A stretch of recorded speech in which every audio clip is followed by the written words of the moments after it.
Death offers you a game for your life. You decide on D&D. I assume you've never played, I asked. The cloaked figure across from me shook their head slowly. Great, I said. I'll be the DM. I'll walk you through everything. First, character creation. 6 hours later, Death sat leaned over the table with a Mountain Dew in one hand and a D20 in the other.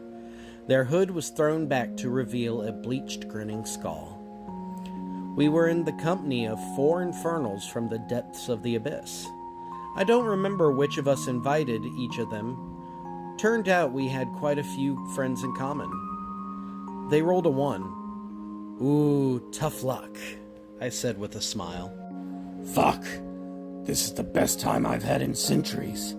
But I really should get back to work, they said reluctantly. Yeah, one of the demons agreed. I actually have a meeting with some senators in like an hour. Same time next week? Death asked. I'll be here, I agreed.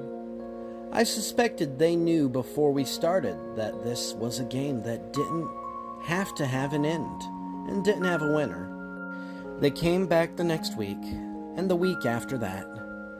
After a month of weekly sessions, Death pulled me aside.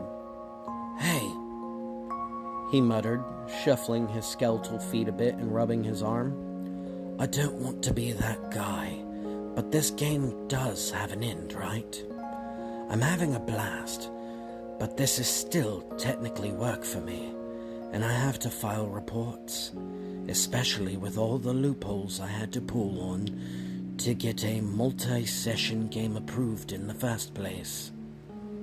Oh yeah, for sure, I told him. There's lots of ways for it to end. Your characters could all die, we could finish the story we're telling together, or our group could just stop playing. Satisfied, he took his place at the table, but for months thereafter, he would cock his head at me every time I ended a session with excitement to play again. All I could do was shrug.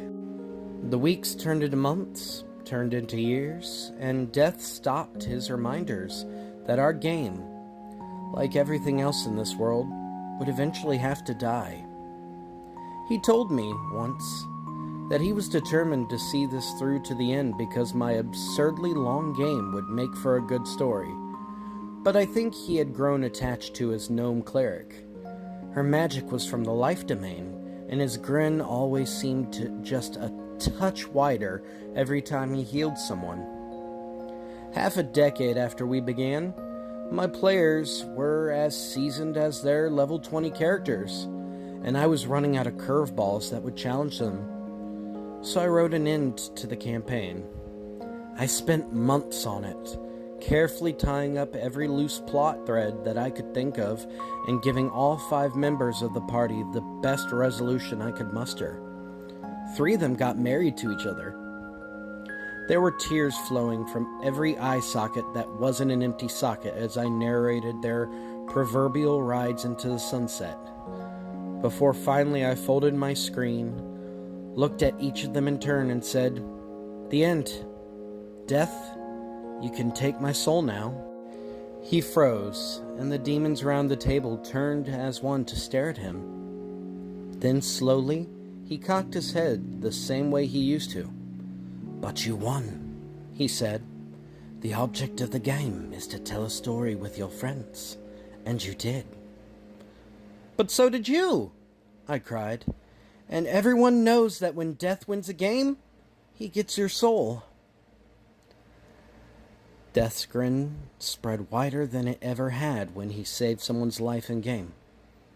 "Didn't you just finish pouring it into a game that you shared with me?"